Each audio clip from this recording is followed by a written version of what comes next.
أعوذ بالله من الشيطان الرجيم بسم الله الرحمن الرحيم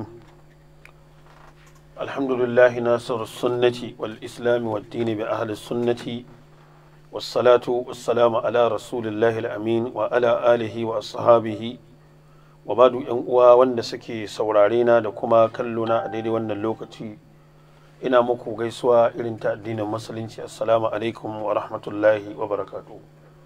Yau da nake magana yanzu muna ainihin wato a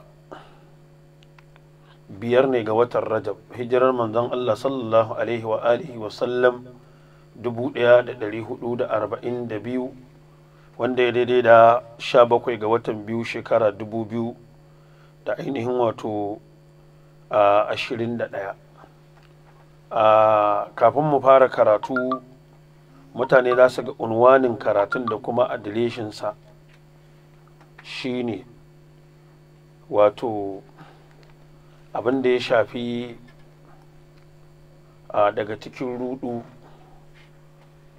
da ha'ince da Abdul isa kansa a ciki.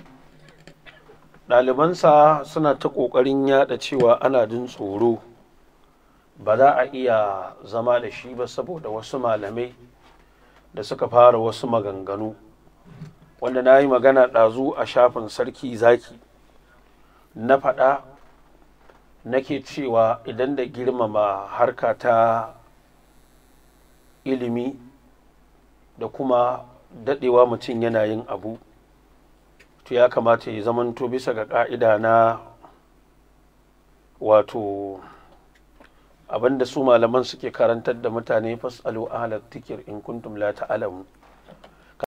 Babi na fasalu ahlat dhikr in kuntum la ta'lamun akwai mutanen da suka ba da sako ta hanyar dan uwa Alhaji Hamisu.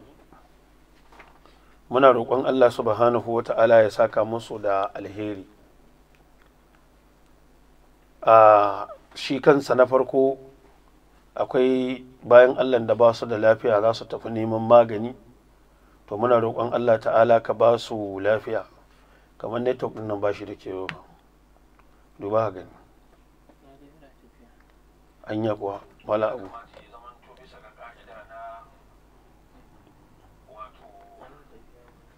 yana tafiya.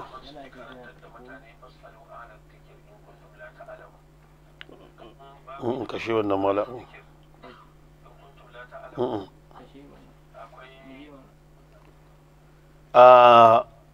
Wannan mutanen da suka ba da saƙo ta hanyar Alhaji Hamisu saƙonansu ya shigo ba tare da ainihin wato ɓata lokaci ba. Kamar kuna so kun musa min ne ba, kamar network ɗin nan yana da matsala ba saboda yanayin yadda yake tafiya a Facebook ɗin da ku kalla ba. Sau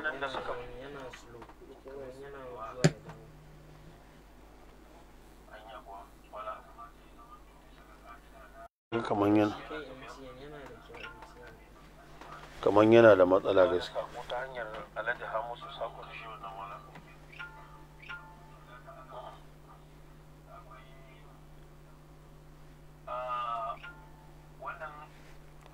Sai ka kashe wannan fa yana shigowa nan ba.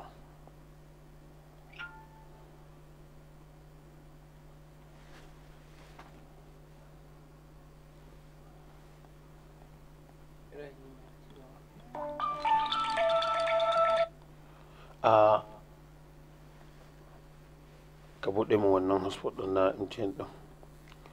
Da haka mutane ta hannun Alhaji Hamisu sun ba da saƙunƙuna. Allah subhanahu wa ta'ala ya saka musu da ainihin wato alheri. Da haka duk wanda ya san ya ba da saƙonsa ta hannun Alhaji Hamisu to saƙonsa ya zo hannunmu zuwa ga wannan asusu. Akwai bayan Allah da suke buƙatar ba su da lafiya, wata tana fama da ciwon kafa za ta ji neman magani, Allah ka ba ta lafiya. Wasu bayan Allah duka insha Allah wajen ƙara bayani gobe ma a karatu dangane da abubuwan da aka aiko ta hannun shi Alhaji Hamisu. Akwai kuma mutanen da suna da buƙatu da addu'o'i, to muna roƙon Allah ta'ala, Allah ya san buƙatar kowa ta alheri, Allah subhanahu wa ta'ala ya biya masa. ina so ne yanzu kai mai tambaya kama. na malam tambaya ta farko take cewa mace ce take da ulcer sannan kuma sai ta haihu da azumi tana shayarwa to sai zamto matar da take da ulcer da azumi ga kuma shayarwa sai zamanto azumin yana ba ta wahala ba za ta iya yin azumi ba, ciyarwa kawai za ta yi ba sai ta yi azumin ba. shi kuma ciyarwan gwargwadon abincin da zai ciyar da mutum ɗaya a kullum ana iya haɗawa lokaci ɗaya a ciyar gwargwadon adadin da ba a yi ba na azumi, ana iya rarrabawa a ciyar kullum ya yi. sai me to tambaya ta biyu kuma malamin shine mace ce take da gida sai ta sa mahaifiyarta a ciki. mace ce take da gida sai ta sa mahaifiyarta a ciki sai me ya faru? sai dan uwanta ya ce uwarsu ba ta zauna a ginin ƙasa ba, sai ya rushe ginin ƙasan sai ya yi na bulo. to yanzu shine take son kayanta, to abinda take tsoro kada mahaifiyarsu ta yi mata baki. to abinda ban gane ba, da dan uwan ya zo ya yi ginin bulo ya rushe na ƙasa don mahaifiyarsu ta zauna ciki, yanzu so take ta tashi mahaifiyarta a gidan ne? abinda take magana tana so saboda halin rayuwa.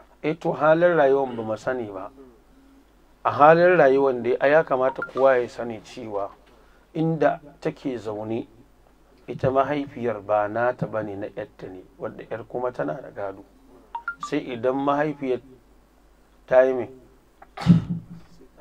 idan mahaifiyar ta rasu tunda asalin gurin ba nata bane, kaga kada rikicin gado ya taso. amma idan ita mai gurin ta rasu ta bar mahaifiyar, yanzu kaga mahaifiyar tana da gadon yatta da ta bari a gurin. so ba mu san menene suke so a yi ba. abin da take so tana so ta karbi wurin ne a hannun dan uwanta. a to shi dan uwan ya zo ya karbi guri ya mallaka nashi ne? gida ne nata. sai ta ce mahaifiyarta ta dawo gidan ta zauna. sai ya ce mahaifiyarsu ba za ta zauna a ginin ƙasa ba, bari ya gyara inda za ta zauna ya gini na zamani. in ya gina shi menene nashi a gurin? ginin ita mai gidan yawa ko mahaifiyarsa yawa? wayewa? mahaifiyar shi yawa. ita take zaune a gurin, ita ba ta da haƙƙi ta tashe ta don mahaifiyarta ce, don in ta tana uwarta ba ta rufa mata asiri ma waye zai rufa mata asiri a duniya? kaga babu shi. shi kuma ya zo ya rikici don ya yi gini, ai guri ba nashi ba ne. in ba don alfarman mahaifiyar shi ba ai ba shi da haƙƙin da zai zo ya gini a gurin. sau da haka ita kuma uwar kar ta shiga rigimar da ba nata ba. yawa ta sanar da shi guri ba nata ba ne, na yatta ne, don miji ne watakila ya mutu ya bar mata gadon gidan. tana da gadon yan ne idan yar ta riga ta mutuwa. inda za ta mutu yanzu ita uwar ko duniya ta bari, shi bai da ikon ya zo ya rikici ya ce yana da gado akan abin da aka bari. sau da haka ita wannan uwar ta yi kokari kowa ta ja masa layi ya tsaya inda Allah. ita ta ba da guri, kuma ko da ta ba da guri ta zo ta samu akwai gini ba kango ba ne, shi ya ga zai gyara gurin. ita wacce ta ba da guri ta ɗauko ta, Allah ya saka mata. shi da yi gini ya gyara gurin ta zauna, Allah ya saka masa da alheri. amma wannan bai ba shi dama kowace iri ba ya ji cewa yana da wani abu na damar cewa wajen kaman yana da wata alaƙa da shi ta zai iya mallaka shi don ya zo ya wannan gini. wannan shi ne yawwa. Allah ya sa mu dace. to yanzu a jama'a za mu tafi kan karatu kai tsaye, duk da watakila karatun ba zai tsawo ba ko ya tsawo. amma abinda nake so in fara da shi shine su wayannan ɗalibai 'yan kogo, sakamakon wasu malamai da aka samu, wasu suna ganin cewa kada a yi zaman nan. wannan kuma fahimtar su ce suka faɗa, Allah ya saka musu da alheri. wasu kuma suna ganin a yi zaman amma ga sharaɗi. kuma dama mu abin da muka ce, idan za a yi zama da Abdul Jabbar a yi zama da shi ne amma aradi na tuhumarsa ake yi ya zagi manzon Allah sallallahu alaihi wa alihi wa sallam, kare kansa zai yi, ba wai a zo a bashi dama ya faɗi maganganu ba, watakila ya ɗibo wasu shubohin ya ƙara yaɗawa mutane. zan ba da misali guda ɗaya cikin misalai. Yanzu kowa ya san duk wanda ya kwana a Najeriya ya tashi cewa Hamza Lawan ɗan shi'a ne, amma ga abin da Hamza Lawan yake ainihin wato faɗa a kan Abdul-Jabbar dangane da abin da ya faɗa cewa ruɗu ne kawai ya shiga, ya zo ya gina wasu abubuwa a matsayin wahamomi, yana tsammanin ilimi ne. Babu wanda zai ɗauke su ilimi sai mutumin da ya shiga cikin ainihin wato ruɗu, shi zai ɗauki waɗannan matsalolin a matsayin yana tsammanin cewa ilimi ne. Bari mu tafi kansu mu ji abubuwan da shi ya ainihin wato faɗa. Bari mu tafi kansu mu ji abubuwan da shi ya faɗa. Wannan shi ne abubuwan da shi ya ainihin wato faɗa cikin maganganunsa. Na ɗauka na tura bidiyon nan a nan, ashe ban tura shi a nan ba.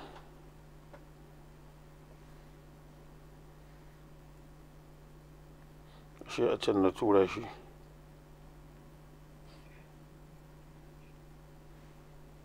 Ban tura shi a nan ba shi. Ma bari mu gani.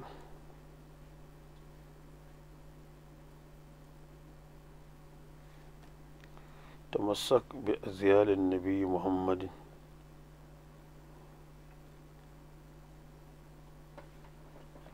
Dan yanzu daga 'yan ƙalaƙato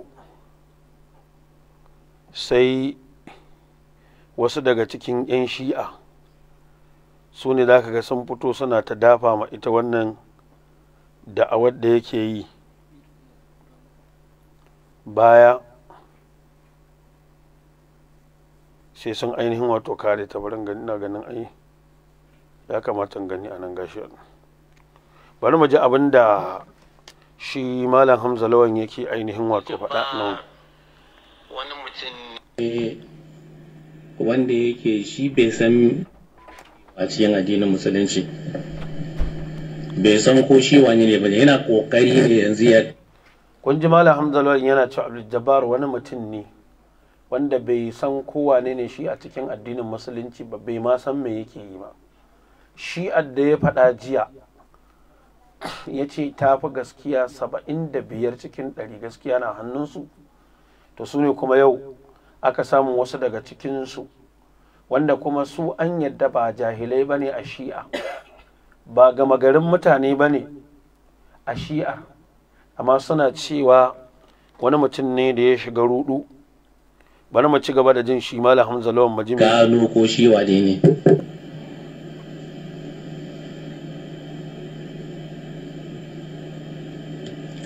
Mutum ne wanda a wasu jawabai, a cikin wani jawabi wanda ne a baya, na ce mutum to zuwa ga istikrar bai kai ba har yanzu.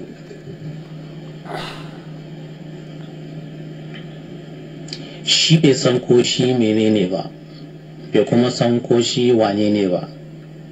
A cikin binciken kun gani ya ce mutum ne da yake so ya kai zuwa ga wani istikarar. Istikarar shine tabbatar da wasu abubuwa ta hanyar karatu da bincike. Bai san kuma ko shi wane ne ba, bai san kuma ko shi menene ba. Bari mu ci gaba da yake yi na tafiya ya zuwa ga wannan istikrar din, shine yake yin karo, yake cin karo, yake yin tuntuɓe da wasu hadisai, da wasu mabada, da wasu mafahim, da wasu usul, da wasu kawa'id, da wasu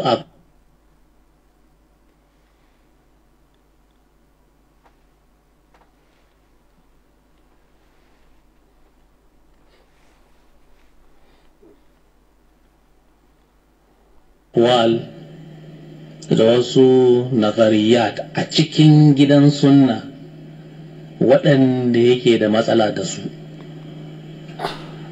sai yana ƙoƙarin ya shata makan shi matsaya dangane da wa'annan. Network nan ba shi da ƙarfi, yana tsayawa don ina kunna shi ne daga YouTube.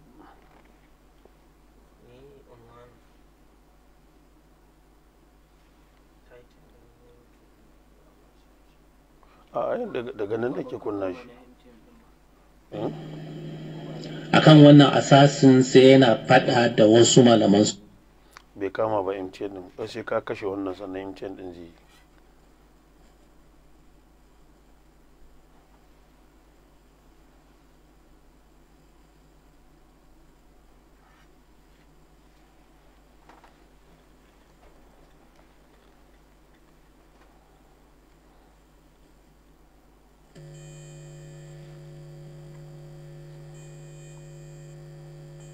Sheikh Abdul Jabbar wani mutum ne wanda yake shi bai san me yake yi ba a cikin addinin musulunci, bai san ko shi wani ne bane, yana kokari ne yanzu ya gano ko shi wani ne.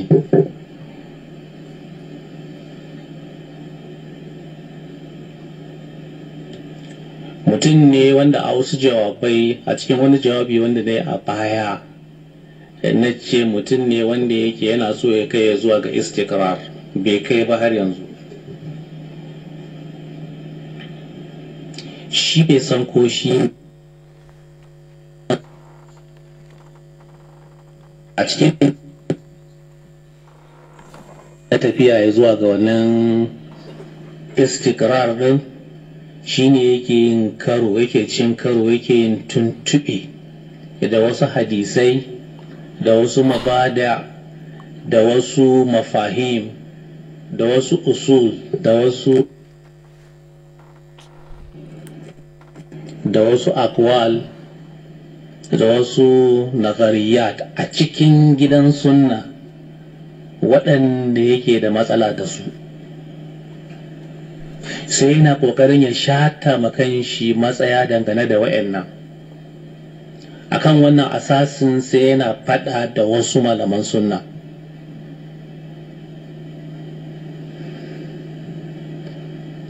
Sannan tun da yake bai da malami,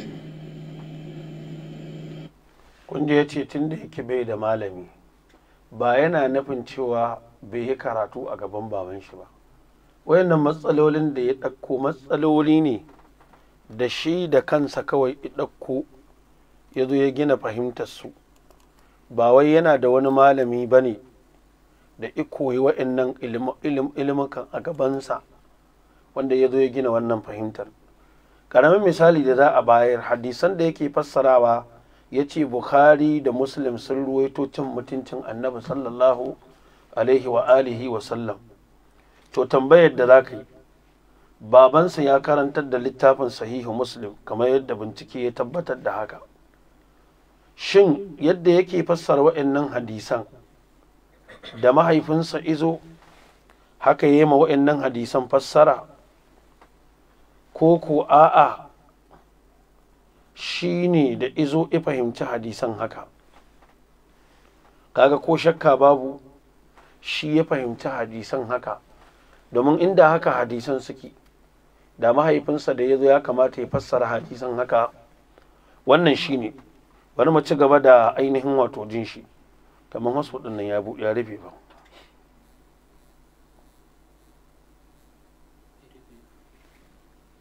Yana ga bai kama ba ne a nan wannan.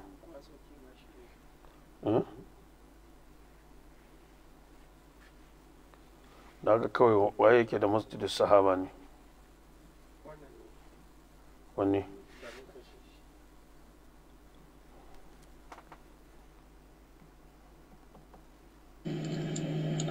a waɗannan abubuwan da yake mu'amala da su a cikin littafai din, sai ya zama shi a kan shi ne yake assasa ma kan shi martanoni da ta'alikoki a kansu.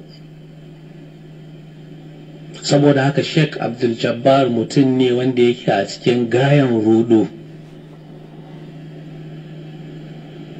saboda bai da mai shiryatar da shi akan wayannan abubuwan da yake bi duka a cikin da'irar sunna, kuma a rike sosai.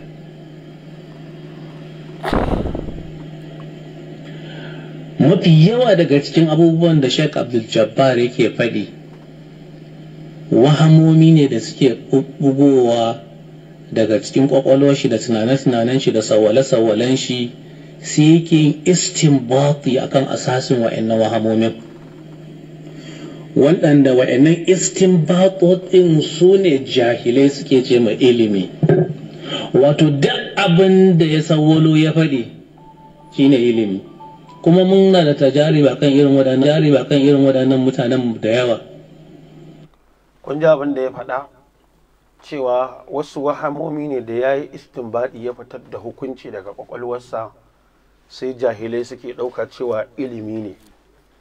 To wannan shine dalilin da wasu ke kallon yayin da matsalolin da gama garin mutane jahilai ke ɗaukar su a matsayin hujja kuma ba hujja ba ne, shi yasa suke ganin ma bai kamata a tattauna ba, wanda mu mun saba musu. Kuma a wannan ra'ayin mun faɗa mun ce musu a yadda suke karantar da mutane cewa fas'alu ahla dhikri in kuntum la ta'lamun. To haka matsala Abdul Jabbar, idan ka samu lokaci ka bibiye shi ka santa, idan baka samu lokaci ka bibiye shi ma kai ma kamata ka zamanto cikin masu saurare ne ko ba da shawara. Wannan shine cikin misali ƙwaya ɗaya kawai da zan bayar yanzu cikin suratul ahzab za mu tafi. Irin waɗannan ayoyin suna nan a cikin alƙur'ani, wanda Allah subhanahu wa ta'ala a ƙur'ani duk wanda izo ya ɗauki ƙur'ani ya musu wannan fassarar ya jingina wa annabin musulmi. Sannan akwai kuma Zakariya Butrus, waɗannan kiristoci ne a Misra, akwai wanda suna masa raddi. Mutumin nan yana so ya kawo ilhadi a ƙasar Hausa. Kiristocin da ake zaune tare da su wanda suke jin Hausa, abinda ba sa iya faɗa ga manzon Allah sallallahu alaihi wa alihi wa sallam, yana so ya buɗe ƙofar da wani abin zai zamanto yana da sauƙi nan gaba wajen faɗarsa akan manzon Allah sallallahu alaihi wa alihi wa sallam, da sunan kuma yana ba annabi kariya. A mu da muke bibiyan Abdul Jabbar mun sani in ba Allah ya ikonsa ba, gwamnati dama ta shigo ta amfani da ƙarfinta ta ce sai an zauna, to babu yadda za a yi Abdul Jabbar ya yadda a yi zama da shi, ba zai taɓa yadda ba, ba zai yadda ba. A cikin suratul ahzab a farko za mu ga Allah subhanahu wa ta'ala ya fara magana da ya ayyuhan nabiyyu taqillaha, ya kai annabi ka ji tsoron Allah, wala tuti'il kafirina wal munafiqina inna Allaha kana aliman hakima. Za ku ga a al'adar Bahaushe mafi yawanci in ya kalle ka ya ce wani ka ji tsoron Allah, to ka yi wata taɓargaza ne wacce ba daidai ba. Shi yasa zai kalle ka ya ce ka jiwa ka ji tsoron Allah kuwa, sai shi yasa wani in ka kalle shi ka ce wani ka ji tsoron Allah sai ka ga abin ya mai gingirin gim. To menene da za ka ce in ji tsoron Allah? To amma kun ga Allah da ya tashi da wannan uslubin da ya fara da shi, sai ya kalli manzon Allah sallallahu alaihi wa alihi wa sallam, sai ya ce masa ya ayyuhan nabiyyu taqillaha, ya kai wannan annabin ka ji tsoron Allah. Wannan shine abu na farko. A cikin suran nan a aya ta 5 Allah sai da ya faɗa cewa ud'uhum li'aba'ihim, kowa a kira shi da sunan babansa, huwa aqsatu indallahi, wannan ya fi soyuwa a wajen Allah subhanahu wa ta'ala. A cikin suran nan suratul ahzab muna sana da matsala ta Zaid bin Harisa, wanda akwai hadisi irin wannan cikin matsalar da zan kawo, amma mutumin nan da yake zindiki ne, mulhidi ne, sai ya kiwa ƙur'ani wannan fassarar, domin ya san in ya fassara ƙur'ani irin wannan fassarar duk musulmi za su gane, sai ya tafi sai yawa hadisin manzon Allah sallallahu alaihi wa alihi wa sallam irin wannan fassarar. Muna sanar da matsalar Zainab bintu Jahash. Zainab bintu Jahash ita kadai ce mata, wato ko Zaid bin Harisa shi kadai ne sahabi daga cikin sahabban manzon Allah sallallahu alaihi wa alihi wa sallam wanda Qur'ani ya ambaci sunansa a daidai lokacin da annabi ya rayu, ya bar sahabbai sun fi mutum 100,000, amma babu wanda Qur'ani ya kira sunansa sai Zaid bin Harisa. Allah subhanahu wa ta'ala ya faɗa lokacin da Allah subhanahu wa ta'ala wato cikin ƙaddarawarsa kafin ya aiko manzan Allah an yi rigingimu tsakanin sarkin garin su Zaidu da wani gari ya kawo farmaki ya kashe na kashewa, da ya kashe na kashewa ya kori na kora, bayan da ya kashe na kashewa ya kori na kora ya kama na kamawa ya zo ya siyar da su a garin Makka a matsayin fursunonin yaƙi. Da ya siyar da su a Makka a matsayin fursunonin yaƙi, buɗe wannan magani, wannan ɗin na ga yana da matsala daga bayan nan. Da ya siyar da su a matsayin fursunonin yaƙi, sai ya zamanto cikin wanda ya siye Zaidu ɗan uwan Nana Khadija ne, sai ya zo ya bayar da shi ga Nana Khadija a matsayin kyauta. Ana cikin wannan yanayin har Allah subhanahu wa ta'ala ya aiko manzon Allah sallallahu alaihi wasallam. Zaidu ya taso ƙarƙashin kulawar Annabi Muhammad sallallahu alaihi wasallam, sai ya zamanto a Makka kowa ya san Zaidu yana amsa sunan Zaidu bin Muhammad ne, ba Zaidu bin Harisa ba. Ana cikin wannan yanayin ne lokacin da Zaidu ya isa aure, Annabi ya tashi ya je nemo masa aure. Da aka nemo Zainab bintu Jahsh sai zamanto ‘yan uwanta ba sa so. A kanta ne Allah ya saukar da wannan ayar cewa ma kana li mu'mini wala mu'minatin, bai yiwa ga namiji mai ansa sunan imani ko mace idan Allah da manzon Allah suka yi hukunci suka ce ga abin da suke so, wani ya ce shi yana da zaɓin yi ko bari cikin abin da manzon Allah sallallahu alaihi wa sallam ya hukunta. Allah ya ce wa man ya'sillaha wa rasulahu, wanda ya saba wa Allah ya saba wa manzon Allah, faqad dalla dalalan mubina, wannan mutumin ya bace bata a fili wanda bai buƙatar fassara ko tafsiri. Ana cikin wannan aka zo aka yi aure. Zaidu yana samun matsala da matarsa Zainab bintu Jahsh dan shi bawa ne ‘yan tashi aka yi, ita kuma Baƙuraishiya ce ta asali kuma ga ta ‘yar dangi a garin Makka. Zai zo ya kawo wa manzon Allah ƙara ga matsalar da yake fuskanta da matarsa. Annabi ya ce masa kai haƙuri ka riƙe matarka. Allah ya ce wa ittaqulu lillazi, ka tuna lokacin da kake faɗa ga wanda Allah maɗaukakin sarki ya yi masa ni'ima, wa an amta alaihi kai ma kai masa ni'ima. Wace ni'ima Allah ya yi ma Zaidu? Shine da Zaidu ba musulmi ba ne, sai Allah ya ƙaddara masa shigowa addinin musulunci. Wace ni'ima manzon Allah sallallahu alaihi wa alihi wa sallam ima Zaidu? Shine da yana bawa, sai aka ‘yanta shi, sai ya dawo ya tashi daga ƙangi na bauta, wanda wa'annan dukkansu ni'imomi ne daga gurin Allah subhanahu wa ta'ala. To wannan yanayin da ake ciki na wanda Allah subhanahu wa ta'ala ɗinnan ya faɗa cewa ma kana li mu'minin wala mu'minatin idza qada Allahu wa rasuluhu amran an yakuna lahum al-khiyaratu min amrihim. Da aka yi wannan matsalar ta ƙare, shine Allah ya ce wa ittaqulu lillazi an'ama Allahu alaihi, ka tuna lokacin da kake faɗa akan wanda Allah ya yi masa ni'ima, wa an'amta alaihi, kai ma kai ainihin wato yi masa ni'ima. Shine kana ce masa amsik alayka zawjaka, ka riƙe matarka, wattaqillaha, kuma ka ji tsoron Allah, wa tukfi fi nafsika ma Allahu mubdihi, kana ɓoye abin da yake a ranka Allah sai ya bayyanar da shi. To shine na faɗa a ɗazu nake cewa yanzu wannan ayar ba dan a ƙur'ani take ba, wallahi tallahi da hadisi ne da Abdul Jabbar sai ya zo wannan wa tukfi fi nafsika ma Allahu mubdihi, sai ya ce an jingina wa ko dai annabi son munafunci ko an jingina wa annabi cewa yana son wata mata. Kuma kaga ba haka bane.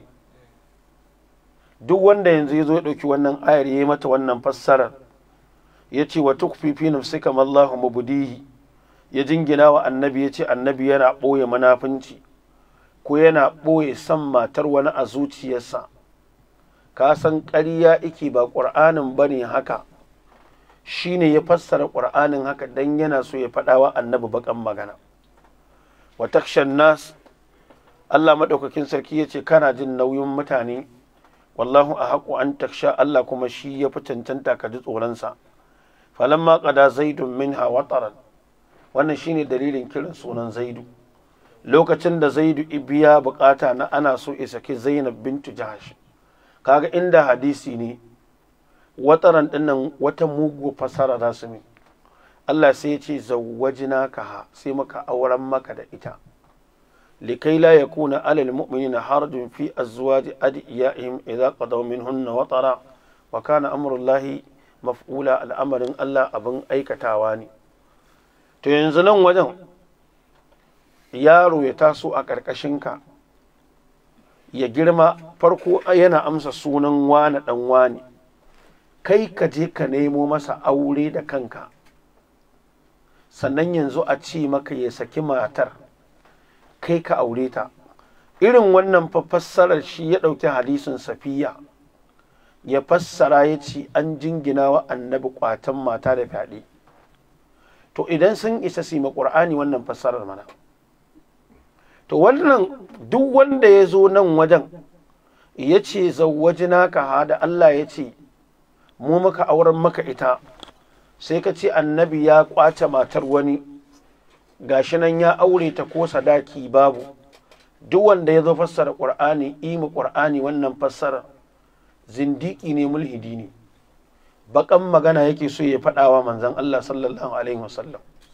Kuma na rantse muku da Allah wanda ba wanda ya cancanta da bauta sai shi, wallahi ba dan ƙur'ani ba ne wannan, da a hadisin annabi wannan yanzu, wallahi mutanen nan da yanzu sun yi wub sun ma hadisin nan wannan fasara, sun jingina wa annabi abin da suke so su jingina masa. To shine Allah ya ci gaba da magana ya ce ma kana alan nabi min harajin, ma kana alan nabi min harajin fi ma faradallahu la, shine laysa alan nabi min harajin aw gadadatin fi ma ahallallahu lahu wa amara bihi.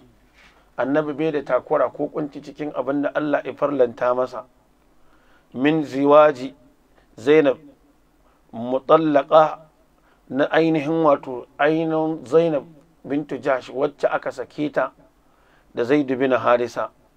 Wa hadha hukmullahi fil anbiya'i qablahu faqad abaha lahum zawjatu was-sarari. Wannan hukuncin Allah ne da annabawan Allah kafin annabi sallallahu alaihi wasallam, da aka yi zamanto annabi Dawud da wasunsa daga cikin annabawa suke da mata da yawa, da haka shi yasa yace sunnatullahi fil ladina khalaw min qablu wa kana amrullahi qadaran maqdura, shine wa ma yuqaddiru Allah ta'ala fa innahu sayaqa'u la mahala, abinda Allah ya kaddara sai ya auku babu makawa, wala radda lahu, ba kuma wanda sai ya tura abinda Allah ya kaddara. Malamai suka ce wa fi hadhihi al-aya raddun ala al-yahudi, a cikin wannan ayar akwai mai da martani ga yahudu, alladhina abu ala rasulillahi kasarata azwajihi, wanda suka aibanta annabi cewa yana da yawan mata. To ya kamata su sani, in dai dan wannan ne suke ganin wai sai sun yi daidai da kafirai wajen zagin annabi da suke yi, to ya kamata su sani hatta ƙur'ani mutanen nan suna ɗauka ba hadisan annabi ba su zagi annabi da shi, wanda wannan yana daga ciki. Da haka wancan abin da Allah ya ce fil ladina khalaw min qablu, shine khalaw min qablu madaw min qablika min al-anbiya'i, da haka qadaran maqdura, wato abinda Allah subhanahu wata'ala yake kaddarawa. To sai Allah madaukakin sarki ya ci gaba da bayani, yana ainihin wato cewa alladhina yuballiguna risalatillahi, su annabawan da Allah ya baka labari cewa kafin kai suna da mata da yawa, suna isar da manzancin Allah, wa yakshawnahu, suna jin tsoron Allah, wala yakshawna ahadan illa Allah, ba sa jin tsoron kowa an ba Allah ba, wa kafa billahi hasiba. Shine yasifu Allah ta'ala al-anbiya ila kiram, Allah yana siffanta annabawa masu karamci, alladhina khalaw min qabli Muhammadin, wanda suka wuce kafin annabi Muhammad, cewa su wa'innan annaban ainihin wato Allah ya musu izini kanu yaqumuna bi iblagir risalati rabbihim sun tsayi wajen isar da manzancin Allah ila man arsalahum Allah ilaihim zuwa ga wanda Allah ya aika su wala yataraddaduna fi dhalika mahama kana al-hukm alladhi yuriduna tablighahu thaqilan ala nufusihim ba sa kai komo duk yadda hukuncin Allah ya yi nauyi akan su wajen zartar da shi wa yakhafuna Allah fi tarkihim tabligar risalati suna wato jin tsoron Allah wajen barin isar da manzancin Allah shine wala yakhafuna ahadan siwahu wa kafa billahi hasiban shine wa kafa billahi mu'inan wa nasiran wa hafizan li a'malil ibadi wa muhasiban alaiha Allah ya isa ya zamanto mai taimako mai tsare aikin da bayi suke kuma yin hisabi ainihin wato akan shi shine wa kafa billahi hasiba lokacin da aka yi wannan abun matsala ta faru a garin Makka ya koma hadisul yau banda wannan matsalar ba abin da ake tattaunawa kowa zai zo yana cewa yanzu a ce wai Muhammadu sallallahu alaihi wasallama ya rasa wanda zai kashe ma aure ya aure matarsa sai ɗansa Zainab binti Jahsh kaga in wani yanzu zai yana faɗar wannan maganan ya ce annabi ya yi ƙwace ya kashe matar auren wani ya aure ta to wannan maganan arna ce yake kwaikwaya yake faɗawa annabi ta tuhuma wannan shine abin da ya faru to da wannan matsalar ta yi ta kai komo sai Allah ya ce ma kana Muhammadun aba ahadin min rijalikum walakin rasulullahi annabi Muhammadu ba baban kowa bane a cikin ku shi manzon Allah ne wa khataman nabiyina wa kana Allahu bi kulli shay'in alima to wannan shine da haka sakon da muke faɗa musu kuma muke faɗa wa al'umma ya ɗauki hadisin Safiya wanda baiwa ce an kama ta a wajen yaƙi annabi ya ‘yanta ta ya ce ‘yanta ta shine sadakin aure tsakanin shi da ita sai bayan an ba wani ita sai annabi ya karɓa ya ce ya ‘yanta ta sannan ya aure ta sai Abdul Jabbar ya zo ya fassara ya ce an jingina wa annabi fyaɗe wal iyazu billahi da kuma ƙwaci to muna faɗa musu ga matar Zaidu bin Harisa Zainab bintu Jahsh wanda daga baya ta zama tana daga cikin ummahatul mu'minina Allah madaukakin sarki ne da kansa tana aure da Zaidu aka ce Zaidu ya sake ta bayan da aka sake ta Allah da kansa ya ce zawwajnaka ha mu ne muka daura maka aure da ita duk wanda ya zo fassara ƙur'ani a nan gurin ya ce annabi ya yi ƙwatan mata ko ya jingina wa annabi fyaɗe wannan maganar ridda ne fita daga addinin musulunci ne kuma ba fahimtar ƙur'ani ba kenan kuma ba abin da ƙur'ani yake faɗa ba kenan irin wannan fassarar ta gatari ita ce fassarar da yake ma ainihin wato alƙur'ani in ko sun ce ba haka ba to muna jiran su za mu ji me za su faɗa da haka idan muka tafi matsala ta gaba za mu ga Allah subhanahu wa ta'ala ya faɗa a gaba a can cikin abin da Allah maɗaukakin sarki ya faɗa a aya ta 50 daidai lokacin da Allah ya ce wa annabi la yahillu laka nisa'u min ba'du wa ya ayyuhan nabi inna ahlalna laka azwajaka allati ataita ujurahunna har zuwa ƙarshen abin da Allah subhanahu wa ta'ala ya faɗa sai ya ce wa mar'atan mu'minatan in wahabat nafsaha lin nabi in arada an-nabi an yastankiha khalisatan laka min dunil mu'min mace mu'mina idan ta ɗauki kanta ta bayar ga annabi idan annabi yana so ya aure ta Allah ya ce mun halatta maka wannan kai kadai banda ragowar mutane ashe annabi da nassin qur'ani duk matar da ya kalla ya ce yana son ta zai aure ta ko babu sadaki in ta yadda aure ya ɗauru ba wanda ya sai jingina wa annabi cewa wai sanda ya auren ina shaidu da suka tabbatar da cewa an yi aure tsakanin kai da ita da shi wannan yana nuna cewa wanda yake wannan maganan bai ma san waye manzon Allah sallallahu alaihi wasallam shine yaqulu Allah ta'ala lirrasul Allah subhanahu wa ta'ala yana faɗawa manzon Allah sallallahu alaihi wa alihi wa sallam kama ahalla Allah li rasulihi at-tamattu bil mar'ati al-mu'mina kamar yadda Allah ya halatta wa annabi jin daɗi da mace mumina allati wato ta habu nafsa halahu wacce za ta ɗauki kanta ta bayar ga annabi ba da niyyar ta lalata ba ta aure to amma sai je ɗauko hadisi ta aridu alaihi nafsaha sai ya fassara tana wa annabi kwarkwasa inna li ilayka haja ya fassara cewa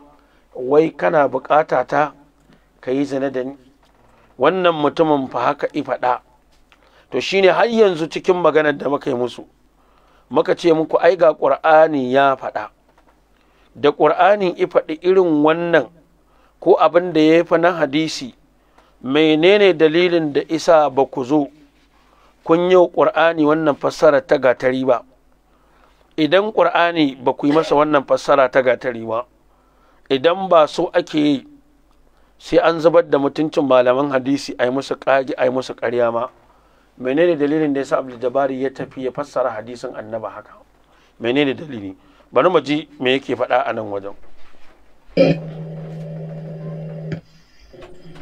to ya isa wannan ina da faɗa ta babban bangon da ba mu da sama da shi yake gaya wannan maganar ina fatan gani kuma wannan magana wato ka suranta ta ma akwai imani a cikin zuciyar mutum ka suranta irin wannan lafazin ka gaya wa annabi Muhammadu haka to ba komai to shikenan wannan bana maji ku sai abu na ƙarshe shine shi ma abin da ya faɗa ɗin dai akan wata mace ta zo gun manzon Allah fa aradat alaihi nafsa ko ta aridu alaihi nafsa ta zo tana masa kwarkwasa shine bujar da kai ko shi ke kwarkwasa ko in mace ta yi isi na 990 in mace ta yi namiji a ce ne kyarkyara ko kun ya fassara cewa ta arido alaihi nafsaha ta bujuro da kanta ga annabi sai fassara shi da ma'anan kwarkwasa to wannan hadisin da yake so ya kafa hujja da shi bai kai fitowa fili ba irin yadda ayar qur'ani ta fito fili dan qur'ani cewa wa mar'atan mu'minatan in wahabat nafsa halin nabi mace mu'mina in ta dauki kanta ga annabi ta bayar in arada annabi an yastankiha idan annabi yana so ya aure ta zai iya aurenta ko babu sadaki Allah ya ce wannan khalisatan laka min dunil mu'minina kai kaɗai maka yi wannan banda ragowar masu imani insha Allah zan binciko abin nan na wannan Rashid Hamami zan zo don kunna za ku ji inda yake zagin annabi da wannan ayar Qur'ani ba da hadisi ba sai mu ji me zai faɗa akan ayar Qur'ani bari mu ji to ta zo tana kwarkwasa 5,120 kala ta rasu da Allah ka biya haja kana da bukata ta wanda na ce gatsa shi ya yi ku duba 672 karashen yana can ma'ana bayan hadisi 952 ya aji amsa ta zo dai ta yi masa kwarkwasa amma ba amsa na sai dai an faɗi yar kun gani hadisin ya zo da maganan cewa matan nan ta zo cewa ta inna li ilayka haja ya rasul na zo wajen ka ne akwai bukatar da ta kawo ni sai mutumin nan da yake zindiki ne sai ya fassara bari dan dawo da shi baya ka je da ana bayan hadisi 952 ya aji amsa ta zo dai ta yi masa kwarkwasa amma ba amsa na sai dai an faɗi yar Anas ta ce wa sau karashen yana can 20 kala ta rasu da Allah ka biya haja kana da bukata ta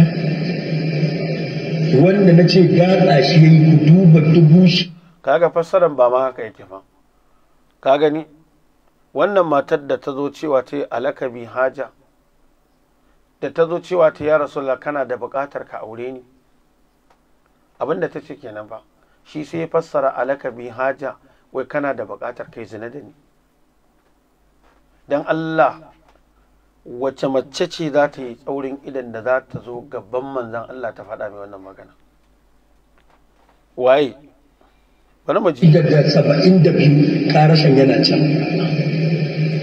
ma'ana bayan hadisi 952 ya aji amsa.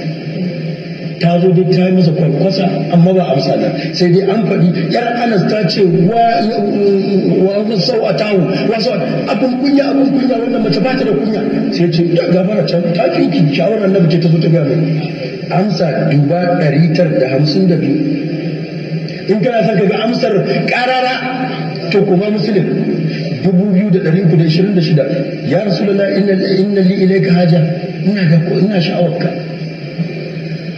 فقالت يا أم فلان انظري أي سكك شئت حتى أقضي لك حاجتك.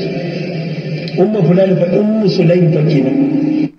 To wannan yana daga cikin fassara da muka yi ta cewa ta gatari, akwai yan ƙato da wasu daga cikin yan shi'a da suka zo suka yi maganganu kwanan nan, wanda ya kamata in ɗauki maganganunsu ɗaya bayan ɗaya in warware su in kuma ba su amsa.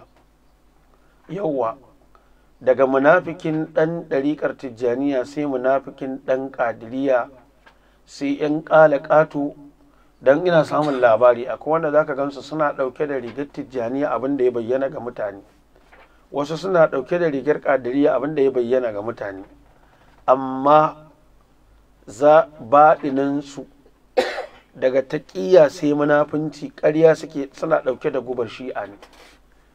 In lokaci ya yi na yi tari kuma kaji, yauwa na yi tari kuma kaji in lokaci ya yi.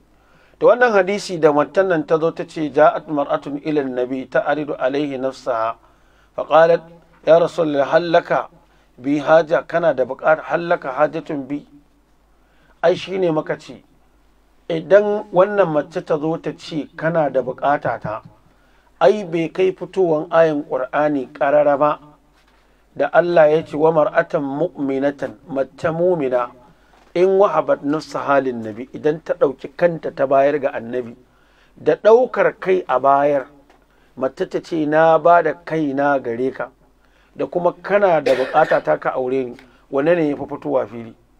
Kaga maganar da za a jingina kalma mara kyau ne, to a ce mace ta ce na ba da kaina gare ka ga baki ɗaya, ya fi a bashi muguwar ma'ana sama da ta zo ta ce kana da bukata ta ka aure ni.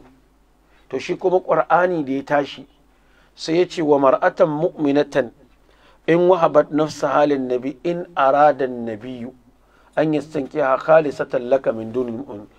Duk wanda ya zo ya ja wannan ayat ta ƙur'ani ya ce wa mar'atan mu'minatan in wahabat nafsaha, idan ta ɗauki kanta ta bayar ga annabi, in annabi yana so ya abu mara kyau da ita, wallahi ba ƙur'ani ba ne izagi annabi, shi ya faɗa wa annabi bakan magana.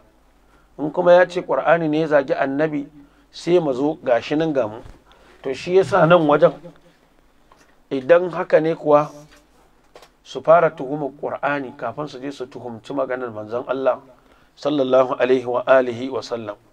Yana cikin abin da alƙur'ani ya faɗa a suratul ahzab kafin ya kai ƙarshe, za mu ga Allah maɗaukakin sarki yana faɗawa manzon Allah sallallahu alaihi wa sallama a wannan ayar, shine kama ahallallahu li rasulihi at-tamattu bil mar'ati al-mu'mina allati tahabu nafsaha lahu falahu an yatazawwajaha bila maharin in arada zalika.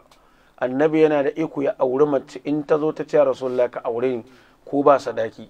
Da haka wa fi hadhihi al-aya ibahatun khassatun bir rasuli min dunil mu'minina. A cikin wannan ayar akwai halattawa kiɓantacce ga annabi.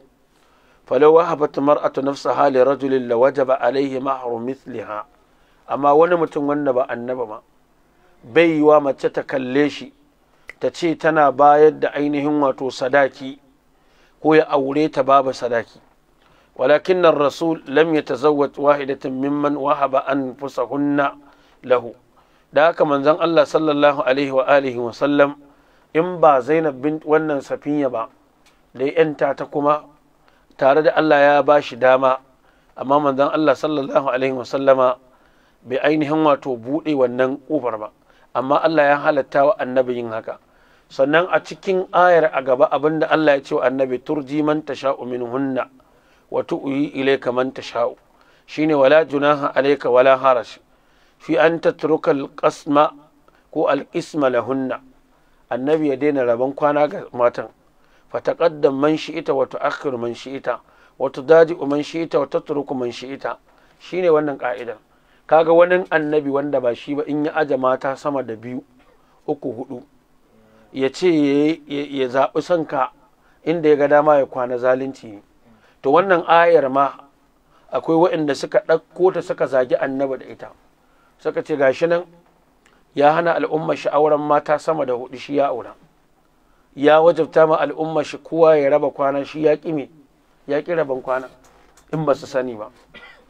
So saboda haka wanda duk yake ganin zai gyara hadisan annabi dan kafare na tuhumar annabi da wani abu, to ya fara gyara ƙur'ani dan suna da tuhuma ga annabi a ƙur'anin ma kafin hadisi. Yanzu duk ayoyin jihadi kafare suna da cewa a kansu, ganin suke ƙur'anin da ya zo da maganin ayoyin jihadi shi ya koyar da ta'addanci a ciki. Wannan kenan. Saboda haka ba na so karatun ya tsawo yau an kusan kai awa ɗaya ko.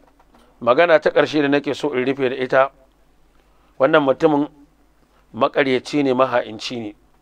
Za mu rufe da maganganun sa da ya yi da maganar shi Ganduje. Ga magana ta farko da ya faɗa. Ni dama na fi sha'awar rubutu, yanzu na sami a daren jiya. To duk mai son ya gane hakikar abin da gwamnatin Kano ta aikata na zalunci bakikirin, ina ba shawara ya je ya saurari wannan hira da aka yi da kwamishinan ilimi a daren jiya a gidan rediyo.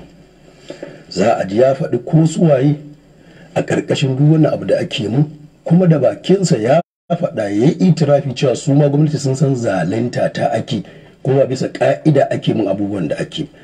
Wannan kama daga ta filin karatuna, tarona na hatima da na yi, sannan tsarin koyarwa ta, sannan shiga haƙƙina da al'umma da datse lallai sai an raba ni da al'ummar da Allah ya sa suke ƙaunata suke kuma sha'awar karatuttuka na.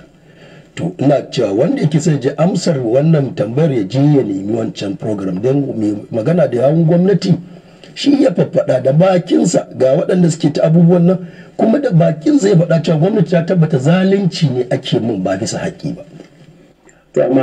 To kun ji maganar da ya faɗa, ya ce gwamnati ta tabbatar da cewa zalunci ake masa, sannan ita kanta gwamnatin ta zalunce shi. Amma to your excellency, ka ji kalaman Sheikh Abdul Jabbar dangane da matakin da ka ɗauka, me zaka ce? Babu shakka na ji lafazin Sheikh Abdul Jabbar akan mataki da gwamnati ta ɗauka, kuma ina tabbatar muku cewa maganganunsa akwai yaudara da yawa a cikinsa. Alal misali da ya bada cewa wai kwamishinan ilimi ya hira a rediyo ya ce wai shi aka zalunta, to ƙarya yake. Kwamishinan ilimi bai ce an zalunce shi ba. Kwamishinan ilimi ya faɗi tarihin wannan fili, kuma ya faɗi gwamnati tun da kafin wannan gwamnati an kwace wannan fili. To kun ji yadda shi mai girma Ganduje ya ƙaryata shi tas, ya ce ƙarya yake. To wannan mutumin da waƙi'a ta faru daga Alhamis, Juma'a, Asabar sai da ya ƙarya. In banda mutane na da toshewar basira, ta yaya za a yi abinda kuma ya faɗa maka a littafi ka amintu da shi cewa haka abin yake? Bari mu ji haddin da shi ya masa. Saboda haka gwamnati ta yanzu dama ta tarar da wannan fili kwatacce ne, yana hannun gwamnati ta gina makaranta saboda al'umma su sa 'ya'yansu a makaranta, ko makarantar nan ma makarantar mata kuma ta koyon addinin musulunci. To kaji wadda wannan magana take, amma ya je yana cewa wai kwamishinan ilimi ya ce wai an zalunce shi. Muna so ya sawo mana wannan lafazi da kwamishina yake cewa an zalunce shi, in ba karya yake yi ba. Na ɗaya kenan. Na biyu, ta kunji wannan shine abin da aka kalubalance su, aka ce su kawo maganar malamin su da ya da'awa, ya ce a je a duba menene, a je a saurari jawabin kwamishinan ilimi, ya tabbatar da gwamnati ma zaluntarsa take, to an ce ya kawo lafazin inda ya faɗa ba za su iya kawa ba. To wannan tsiyan shi Abdul Jabbar yake jin tsoro a zo a zauna maganganu da ya faɗa ya ce ma Bukhari ya ruwaito cin mutuncin annabi da Muslim da sauran malamai akwai lafazan da ya amfani da su duk da aka zo aka ce ya kawo su to fa kilo ta riga ta jawo ba. Wannan kuma abin shine abin da yake bala'in jin tsoro shine babban tashin hankalinsa. Da haka mutane su jira su yi haƙuri, zama kan tabbas da izinin Allah za a zauna. Kuma Abdul Jabbar inda da gaske yake muƙabala yake so a yi da munazara, tintina ake neman sa a yi munazara da shi. Masu aika masa takarda sun aika, masu aika rubutu sun aika, masu aika saƙo na audio sun aika, amma duka duk bai yadda a yi zama ba. Ta haka insha Allah mutane su ɗan ƙara yin haƙuri. Wannan abu yana nan za a yi kuma za a gitto da shi ne, amma adadin cewa ya zagi manzan Allah sallallahu alaihi wa alihi wa sallam a kare kansa zai yi. Don wallahi ni ko shakka ba na yi, kamar yadda Malam Idris Abdulaziz ya faɗa daga Bauchi, ban gama yadda za a yi a zo zama da Abdul Jabbar ma wai ya iya wai kare kansa akan maganganun da ya faɗa. Wallahi ban gani ba. Yawwa sai dai kawai an yi rashin sa'a an ji an zauna da waɗanda ba su ya kamata su wakilta wajen zaman ba, shi kenan. Ko maganar da yake faɗa ko mutanen shi ke faɗa wai ai ya kamata a san me za a zauna, a shi bai san maganganun da ya ma, shi bai san abin da ya rubuta ma. Akan maganganun da ya yi da abin da ya rubuta akan shi za a zauna. Kuma dama in dai al'alimu al'allamatu ne alfakamatu, a ya kamata ya zamanto a shirye yake duk abin da ya faɗa a yi masa ardin sai ya kara kayansa. Wannan shi ne na wadaka yawmal furqani yawmal taqal jama'ani tana nan da izinin Allah za ta zo. Mutane su ƙara haƙuri. Da haka insha Allah ma da izinin Allah gobe Alhamis ko gobe insha Allah in mun yi tafsiri mun gama za mu dawo karatu na littafi kamar yadda muka saba mu dora inda muka ci gaba, wanda muka tsaya za mu ci gaba da izinin Allah. Wa bihadal qadri kifaya wa subhanaka allahumma bihamdik ashhadu an la ilaha illa anta astaghfiruka wa atubu ilaik. Assalamu alaikum wa rahmatullahi wa barakatuh.